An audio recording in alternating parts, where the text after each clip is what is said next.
Hello बच्चों, कैसे हैं आप सब। आशा करती हूँ आप सब बहुत अच्छे होंगे, मन लगा के अपनी पढ़ाई कर रहे होंगे। तो बच्चों, हम लोग इतिहास में जैन धर्म के बारे में पढ़ रहे थे। तो हम लोगों का कंप्लीट नहीं हुआ था, अभी थोड़ी बहुत बाकी थी उसमें। ठीक है, तो आइए आज हम लोग उसको पूरा करने का प्रयास करें। चलिए, सबसे पहले हम लोगों ने बच्चों बौद्ध धर्म के बारे में पढ़ा था। ठीक है, जिसमें हम लोगों ने महात्मा बुद्ध के बारे में जाना था और उनके सिद्धांत के बारे में जाना था। ठीक है, और उसके बाद हम लोगों ने जैन धर्म स्टार्ट किया था, जिसमें हम लोगों ने महावीर स्वामी के बारे में चर्चा की थी। आई होप आप लोग को समझ में आ गया होगा। तो बच्चों, मैंने बताया था कि जो महावीर स्वामी मतलब जो वर्धमान का जन्म जो हुआ था वो 540 ईसा पूर्व में हुआ था। ठीक है, कहाँ पर हुआ था बच्चों? कुंडलग्राम में हुआ था। और उनकी मृत्यु कब हुई थी? 468 ईसा पूर्व में। कहाँ पर हुई थी? पावापुरी में, जो वर्तमान में बिहार में है। ठीक है, उसके बाद मैंने आप लोगों को बताया था कि इनके एक बड़े भाई थे जिसका नाम नंदीवर्धन था। और जब ये अपने माता के गर्भ में थे तो भविष्यवाणी हुई थी और ज्योतिष ने कहा था कि आपका जो ये दूसरा पुत्र होगा, जो दूसरी संतान होगी, वो आप कुछ भी कर लीजिए, ये माया मोह के जाल में नहीं रहेंगे, ये सांसारिक मोह माया से दूर कहीं और चले जाएंगे। ठीक है, यानी कि कुल मिलाकर ये तपस्वी बन जाएंगे। ठीक है, उसके बाद हम लोगों ने जाना था कि 16 वर्ष की आयु में इनका विवाह कर दिया गया था यशोदा के साथ। और उनके विवाह के पश्चात इनको एक पुत्री प्राप्त हुई जिसका नाम प्रियदर्शना था। बच्चों, प्रियदर्शना इसलिए उसका नाम रखा गया था क्योंकि वो बहुत ही सुंदर थी। ठीक है, उसके बाद बच्चों, जब इनके माता पिता की मृत्यु हो जाती है उस वक्त ये 30 वर्ष के थे। और जैसे ही इनके माता पिता की मृत्यु होती है, इन्होंने क्या किया? घर को त्याग दिया। इनको कुछ भी अच्छा नहीं लगता था क्योंकि ये अपने पिता से बहुत ही प्रेम करते थे। और उसके बाद इन्होंने क्या किया? अपने बड़े भाई नंदीवर्धन से आज्ञा लेकर घर को छोड़कर ये ज्ञान प्राप्ति की खोज में बाहर की ओर निकल पड़े। ठीक है, यहाँ तक हम लोगों ने पढ़ा था। और हम लोगों ने ये भी पढ़ा था कि ये जो पुनर्जन्म पे बल देते थे। ठीक है, और इनका जो तपस्या का जो मार्ग था वो क्या था? बहुत ही कठोर था। मतलब महात्मा बुद्ध की तरह इन्होंने मध्यम मार्ग को नहीं अपनाया था। इनका जो मार्ग था वो क्या था बच्चों? बहुत ही कठोर था। ठीक है, जिसमें ये लोग तपस्वी क्या करते थे? जब धूप जो है बहुत ज़्यादा निकलती थी, उसी में वो धूप में बैठ के क्या करते थे? कठोर तप करते थे। और अपने सर के बाल को क्या करते थे बच्चों? हाथ से ही उखाड़ देते थे। यानी जितना ज़्यादा से ज़्यादा हो सके ये लोग क्या करते थे? अपने शरीर को कष्ट देते थे। ठीक है, यहाँ तक सारी बातें हो गई थी। आइए आगे हम लोग बात करते हैं। बच्चों, मैंने पहले से डायग्राम बना दिया है। ठीक है, ताकि हम लोग का ज़्यादा वक्त बर्बाद। ठीक है, तो आज हम लोग बात करेंगे बच्चों जैन धर्म के सिद्धांत के बारे में। ठीक है, इन्होंने जो तपस्या किया, जो ज्ञान की प्राप्ति की, उसके अनुसार इन्होंने क्या क्या इनको पता चला, मतलब क्या क्या दुनिया में होता है और क्या क्या हम लोग को करना चाहिए, उसके बारे में इन्होंने सिद्धांत में अपने बताया है। ठीक है, तो जैन धर्म के सिद्धांत क्या थे बच्चों? पहला था ज्ञान मीमांसा और दूसरा था तत्व मीमांसा। ठीक है, पहला क्या था? ज्ञान मीमांसा। यानी ज्ञान मीमांसा में ज्ञान की बातें को बताया गया है। ठीक है, और ज्ञान मीमांसा के भी कितने भेद है बच्चों? 2, अनेकतावाद और स्यादवाद। ठीक है, अनेकतावाद में बताया गया कि इस पृथ्वी में जितने भी जीव हैं, मतलब जितने प्राणी हैं, उनमें क्या है बच्चों? बहुत से गुण और धर्म पाए जाते हैं। ठीक है, आइए बच्चों लिख दिया है कि पृथ्वी पर जितने भी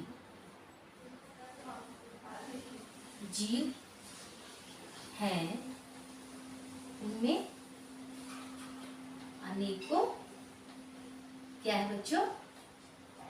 गुण व धर्म है। पृथ्वी पर जितने भी जीव हैं उनमें क्या है बच्चों? अनेक गुण और धर्म है। लेकिन हम लोगों को बस एक ही दिखाई देता है। और इन सारी चीजों को कौन देख पाते हैं? सिर्फ केवली नहीं देख पाते, ठीक है। यानी साधारण मनुष्य इस चीज को नहीं देख पाते व जान पाते। इसको कौन जान पाता है बच्चों? इसको केवली, ठीक है। इन सब को केवलीन ही जान पाते हैं। केवलीन का मतलब होता है बच्चों जिन्होंने सभी तरह के ज्ञान को हासिल कर लिया हो, ठीक है। यानी ये कोई साधारण मनुष्य नहीं होते। तो केवलीन कौन थे? महावीर स्वामी। और दूसरा क्या है बच्चों? हमारा स्याद। इसको मिटा देते हैं। दूसरा क्या है बच्चों? स्यादवाद।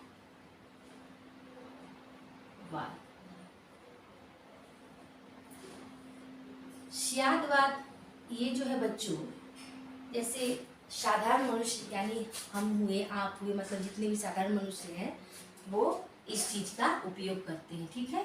यानी हम लोग किसी सत्य को अच्छी तरह से नहीं जानते हैं और उस सत्य को साबित करने के लिए क्या करते हैं बच्चों? उसके साथ शायद लगाते हैं, ठीक है।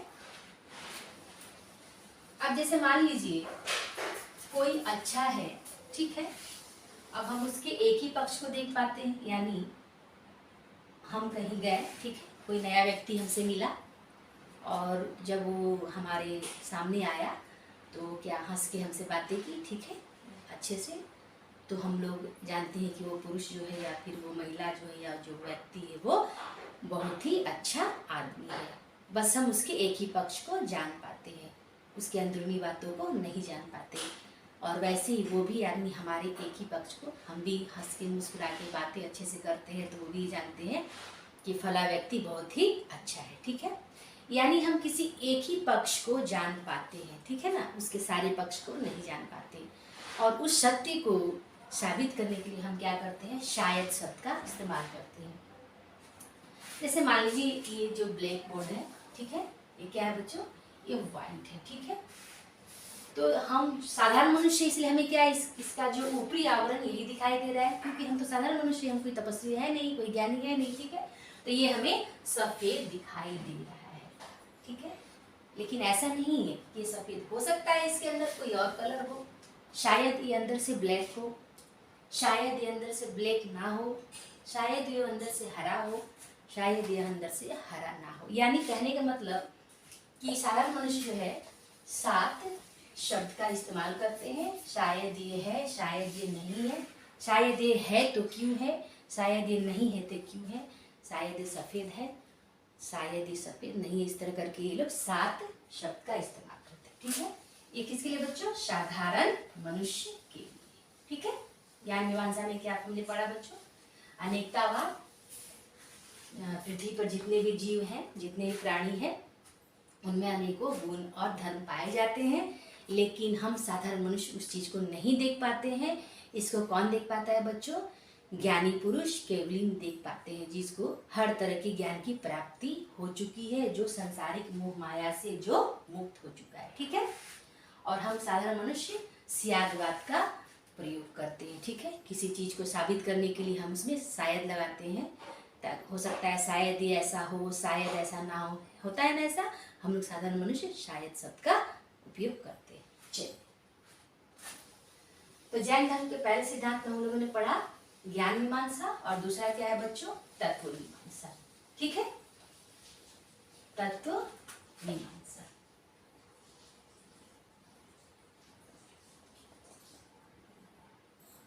तत्व मीमांसा में बच्चों ईश्वर की बातें की जाती है। ईश्वर, पुनर्जन्म, ठीक है, आदि। यानी जैन धर्म के जो उपासक थे, ये किसको मानते थे बच्चों? ये लोग पुनर्जन्म पे विश्वास करते थे। यानी इनका पूरा का पूरा फोकस किस पे होता था बच्चों? पुनर्जन्म पे होता था, ठीक है। कहने का मतलब, अगर मान लीजिए हम आज कष्ट कोई काट रहे हैं या कोई हमें तकलीफ है या बीमारी है, तो इनका क्या मत था कि हम जो सुख या दुख भोगते हैं वो क्या किसके वजह से मिलता है बच्चों? हमें हमारे पुराने जन्मों के कर्म के अनुसार ही हमें मिलता है। यानी इनका जो पूरा का पूरा बल था किस पे था बच्चों? पुनर्जन्म पे था। ठीक है, तत्व मीमांसा। आई होप आप लोगों को समझ में आ रहा होगा। चलिए, तत्व मीमांसा के अंतर्गत क्या क्या आता है बच्चों? काय, ठीक है, दूसरा काल, है ना। काय यानी जैसे ये भौतिक चीजें जो होती हैं, ठीक है, और काल का मतलब परिवर्तन। यानी काल वो होता है जो परिवर्तन लाता है। ठीक है, मान लीजिए हम जब छोटे थे तो हमारी जो रूप रंग आकृति क्या थी? दूसरी थी। ठीक है, फिर हम थोड़े बड़े हुए तो फिर हमारा परिवर्तन हुआ, यानी काल के अनुसार, समय के अनुसार। ठीक है, समय बीत रहा है, उसके बाद हम बड़े हो जाते हैं तो फिर हमारा शारीरिक परिवर्तन हो जाता है, बनावट में परिवर्तन हो जाता है। ठीक है, यानी कि लोग यंग हो जाते हैं, जवान हो जाते हैं। उसके बाद जब बूढ़े होते हैं लोग तो क्या होते हैं? वो दुर्बल हो जाते हैं, उनके जो रूप में क्या होता है? परिवर्तन हो जाता है। तो काल जो है ये परिवर्तन लाता है। किस पे लाता है? तो काय पे लाता है। यानी काल परिवर्तन लाता है और किस पे लाता है? काय पे लाता है। ठीक है ना। चलिए,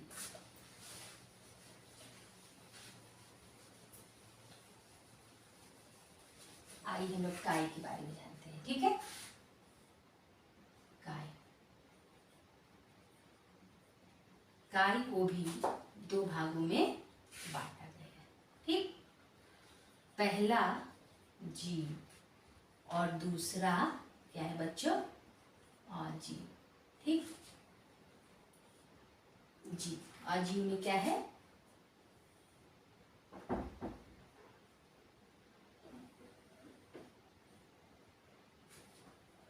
पुद्गल।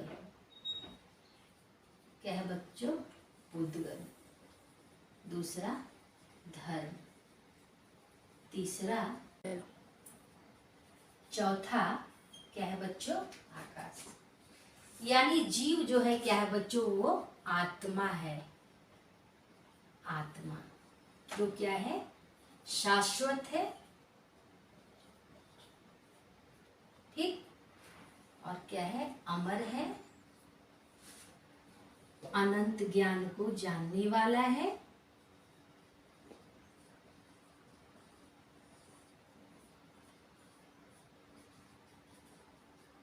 ठीक, अनंत आनंद को प्राप्त करने वाला है।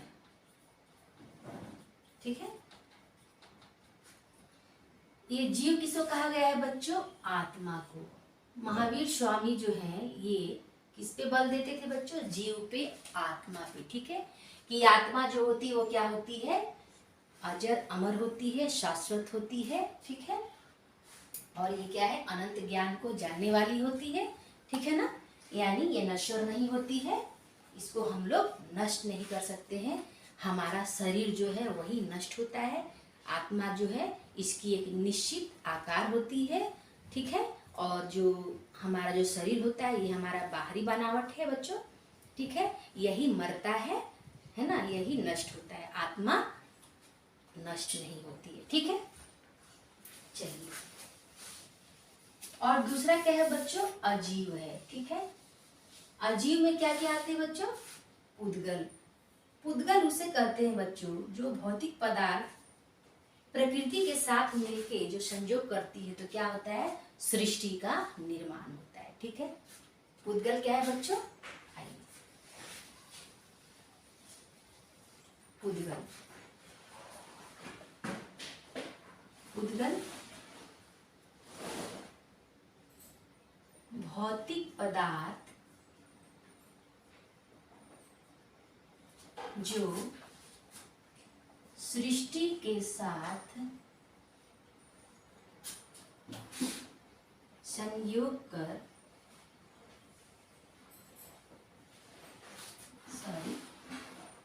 प्रकृति के साथ संयोग कर सृष्टि का निर्माण करती है। ठीक, और जब इसका वियोग होता है तो क्या होता है बच्चों? प्रलय आता है। ठीक है, वियोग प्रलय। ठीक, तो पुद्गल क्या है बच्चों? भौतिक, वो भौतिक पदार्थ जो प्रकृति के साथ संयोग कर सृष्टि का निर्माण करती है, और जब इसका वियोग होता है तो क्या होता है बच्चों? प्रलय आ जाता है। और धर्म क्या है बच्चों? धर्म वो है जो हमें सही मार्ग की ओर आकर्षित करता है, और अधर्म वो है जो हमें गलत मार्ग की ओर खींचता है। और आकाश क्या है? जिसके नीचे हम रहते हैं। ठीक है बच्चों, आत्मा जो है वो मोह माया के चक्कर में पड़ के क्या करती है? अच्छे बुरे कार्य को करती है, इसमें फंस जाती है। ठीक है, उसको समझ में नहीं आता है ये दुनिया क्या है, माया जाल है जो आत्मा को अपनी ओर आकर्षित करता है, अपनी ओर खींचता है। और जो ज्ञानतावश मतलब इसको समझ में नहीं आता, आत्मा उस ओर आकर्षित होती है। उसके बाद ये जन्म मरण के चक्कर में पड़ जाती है, और जब इसे कष्ट होता है तो ये क्या कहती है कि मुझे मोक्ष चाहिए, मुझे मोक्ष चाहिए, मुझे इस गंदगी से, इस कचरे से बाहर निकालो। ठीक है, ये किसने बताया है? ये महावीर स्वामी। आइए कुछ चित्र के द्वारा समझाया जाए, आई तो आप लोग को समझ में आएगा। ठीक है, क्या है बच्चों? बंधन व मोक्ष की प्रक्रिया। ठीक है बच्चों, ये जो है एक कुंड है। ठीक है, इसमें स्वच्छ जल भरा हुआ है। क्या है बच्चों? स्वच्छ जल भरा हुआ। ये क्या है? हमारा आत्मा है। ठीक, ये हमारा क्या है बच्चों? आत्मा है। मैं आप लोगों को समझाने की कोशिश कर रही हूँ, आई होप आप लोग को समझ में आ जाए। चलिए, ये आत्मा है, यानी ये जो कुंड है इसमें स्वच्छ जल भरा है। ठीक है, स्वच्छ जल, ये आत्मा है। और उसके दूर पे थोड़ी क्या है बच्चों? ये क्या है? हमारा सांसारिक मोह माया। मोह माया यानी क्या है? सांसारिक मोह माया, जिसको महावीर ने क्या बताया है? मैल बताया है। ठीक है, कूड़ा करकट इसको बताया है। ठीक है, अब ये आत्मा है। ठीक है, अब क्या ये इसकी ओर आकर्षित हो रहा है। ठीक, जो आत्मा है ये संसार की ओर आकर्षित हो रहा है।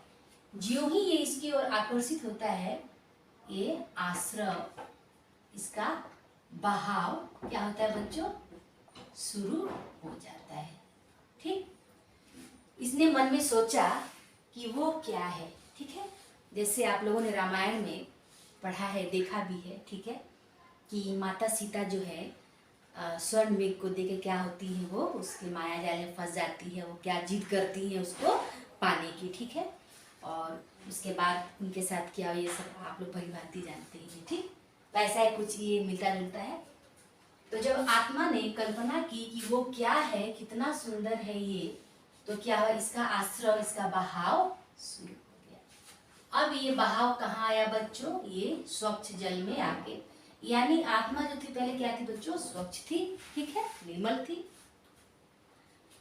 ये मोह माया इसको अपनी ओर आकर्षित करने लगी, और ये धीरे धीरे यहाँ पे क्या हुआ? बंद हो गया। ठीक है, बंद यानी ये पूरी तरह से आत्मा इसके चक्कर में पड़ गई। ठीक है, अब जब इसके चक्कर में पड़ गई, उसके बाद क्या हुआ? कुछ दिन तक तो इसे अच्छा लगा, है ना। उसके बाद जैसे समय बीतता गया, जैसे जैसे अब इसको होश आने लगा, इसको क्या हुआ? दुख हुआ। क्या हुआ बच्चों? दुख, कष्ट महसूस हुई। ठीक है, आत्मा को। अब ये क्या कहता है कि हे प्रभु मुझे इस नरक से निकालिए। क्या कहता है बच्चों कि हे प्रभु मुझे इस दुख से, इस कष्ट से निकालिए, मुझे मुक्ति दीजिए, मुझे मोक्ष दिलाइए। ठीक है, यह आत्मा चिल्लाने लगता है। ठीक है, तो अब क्या होगा बच्चों, जब कोई रोगी बीमार हो जाता है तो सबसे पहले वो जो गलत चीज़ों को खा रहा होता है उसको रोक दिया जाता है। ठीक है, उसके बाद दवा के द्वारा उसको शुद्धि किया जाता है।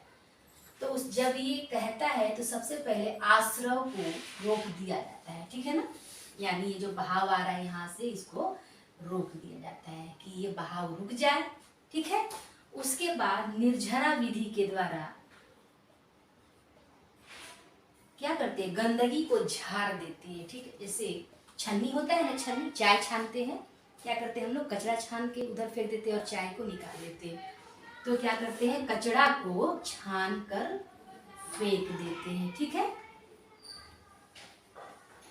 उसके बाद ये बात, ठीक है बच्चों, तो जब मनुष्य मोह माया के चक्कर में पड़ जाता है, ठीक है, तो मोक्ष प्राप्ति के लिए वो कहते हैं मुझे मोक्ष चाहिए, मोक्ष चाहिए। उसके बाद क्या होता है कि उसको वहाँ का प्रवाह रोक दिया जाता है। ठीक है, और निर्जरा के द्वारा छान कर उसको साफ कर दिया जाता है और उसके बाद त्रिरत्न का पालन करने के लिए कहा जाता है महावीर स्वामी के जैन धर्म के अनुसार। ठीक है, तो त्रिरत्न क्या क्या है बच्चों, सम्यक ज्ञान, सम्यक दर्शन, सम्यक चरित्र। ठीक है, मतलब अच्छी ज्ञान को प्राप्त कीजिए जो सही ज्ञान है, सम्यक दर्शन यानी सही चीज को देखिए, सच्चे चीज का दर्शन कीजिए, और सम्यक चरित्र यानी अच्छे व्यवहार को अपने जीवन में धारण कीजिए। ठीक है, तो ये सम्यक चरित्र कौन कौन से हैं बच्चों, सत्य, अहिंसा, अपरिग्रह, असत्य, ब्रह्मचर्य। ठीक है, सत्य यानी कि सदा सत्य बोलना चाहिए, अहिंसा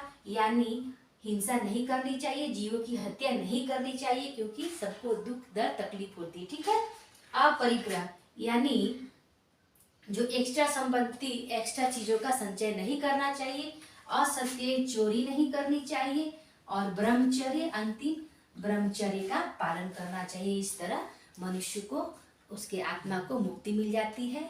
तो ये रहा हमारा जैन धर्म का जो सिद्धांत है बच्चों, जिसमें महावीर स्वामी ने पुनर्जन्म पे बल दिया है।